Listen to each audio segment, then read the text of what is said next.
Olá, oitavo ano, como vai? Como vão vocês? Espero que todos estejam muito bem, que todos nós estejamos muito bem. E a proposta 3 da nossa apostila, do volume 2 da nossa apostila, é a continuidade das rebeliões e das revoltas na colônia do Brasil, aquela questão da colonização portuguesa aqui na América do Sul. Como Portugal estabeleceu o seu poder aqui na América do Sul, o Estado português, criando toda uma rede de administração da colônia do Brasil, da base dessa exploração, que foi a mão de obra escrava africana, mas também o uso de mão de obra indígena. Então havia as expedições de captura de índios, né, o chamado bandeirantismo. Então as expedições bandeirantes eram aquelas expedições de captura de índios para a escravidão, mas também de procura por metais preciosos nos territórios referentes ao domínio português. E à medida que essa colônia do Brasil vai se ampliando, vai se tornando cada vez maior essa exploração econômica e essa ocupação do território, vão surgindo também interesses muito próprios dos grupos que não eram mais tão ligados assim a esse domínio português, ou seja, eram famílias de colonizadores portugueses, mas que já haviam se estabelecido nos territórios da colônia do Brasil há muito tempo e passam a ter cada vez mais interesses próprios que vão explicar muitas das revoltas.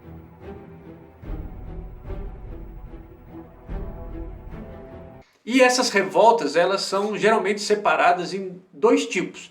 As chamadas revoltas nativistas, que eram revoltas contra a cobrança de impostos de Portugal, mas que não chegavam ao ponto de exigir uma separação total em relação a Portugal. E as revoltas, aí sim as revoltas de oposição, as revoltas separatistas, que vão ter um objetivo maior de rompimento com o domínio português.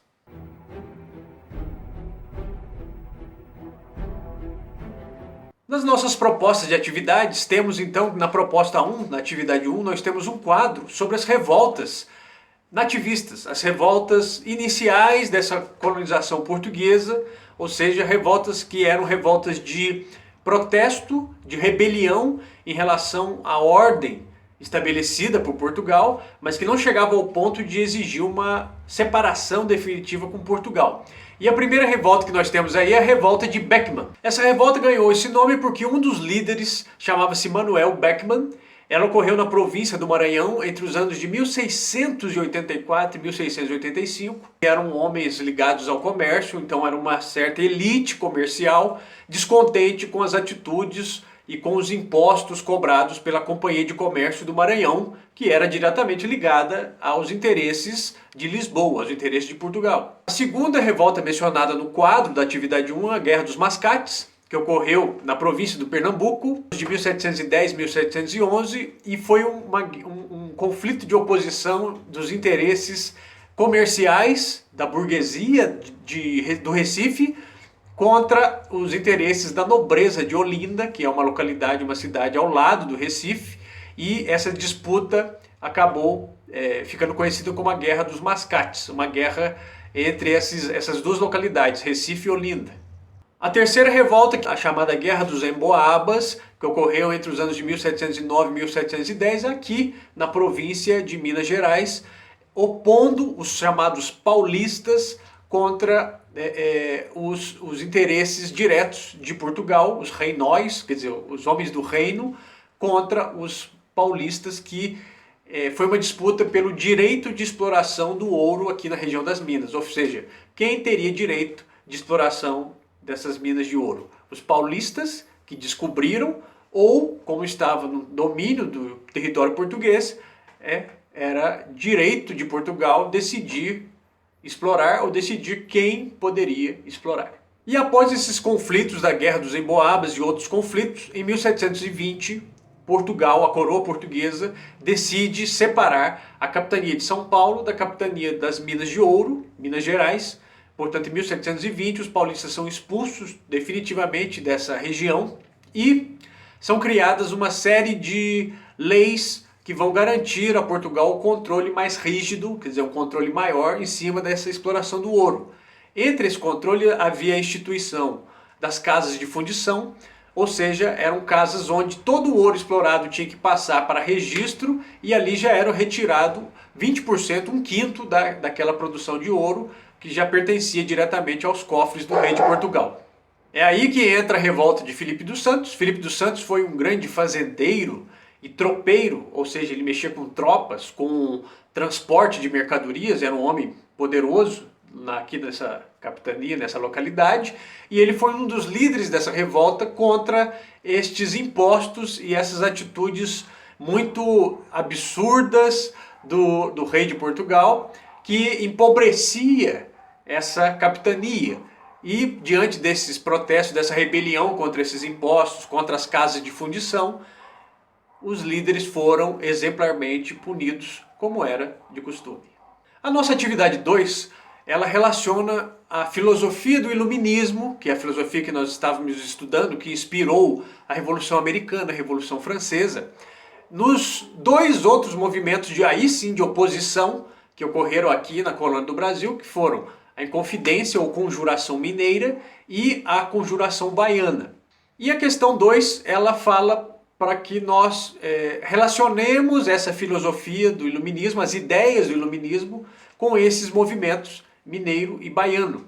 Na página 20 do nosso livro você pode encontrar um pouco mais sobre essa filosofia do iluminismo e quanto a este assunto, da inspiração nestes movimentos, ou seja, de que forma essas ideias do iluminismo estavam presentes, eram as ideias de liberdade, ou seja, a liberdade econômica principalmente, a liberdade de comércio principalmente, o chamado liberalismo, a ideia de divisão dos poderes, ou seja, havia uma inspiração nas ideias republicanas, que é um outro braço dessa filosofia iluminista, a divisão dos poderes, e o princípio de autodeterminação dos povos, ou seja, todo povo tem o direito de decidir se governar, de se autogovernar, de ter um governo próprio. Então essas três ideias, liberdade, a divisão de poderes e a autodeterminação, são as inspirações principais, além de outras, do iluminismo nesses movimentos aqui. A nossa atividade 3, ela traz um quadro também sobre esses dois movimentos falados nessa atividade anterior e na semana anterior também.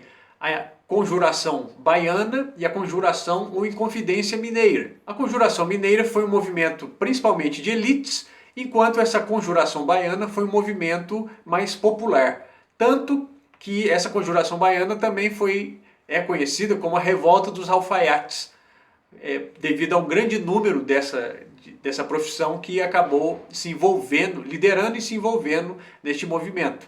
Ambos movimentos eram movimentos separatistas, de alguma forma exigiam o fim desse domínio português, se não no Brasil inteiro, porque ainda não havia um território todo identificado como Brasil, mas pelo menos nas suas localidades exigiam essa liberdade.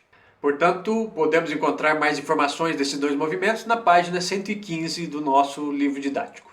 Na nossa atividade 4, há um mapa que não tem uma resolução muito bacana, não tem uma resolução muito boa, mas as perguntas que há abaixo desse mapa é o que interessa para nós.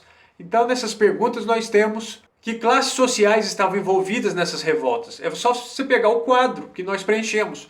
Havia elite, ou seja, grandes comerciantes, grandes fazendeiros, havia setores populares, trabalhadores de cidades, havia grupos de escravos, ou seja, havia vários tipos de classe social envolvidos nesses vários movimentos que nós estudamos um pouquinho nessas semanas 2 e 3. Existiam causas comuns? Sim, existiam causas comuns, principalmente em relação à cobrança de impostos.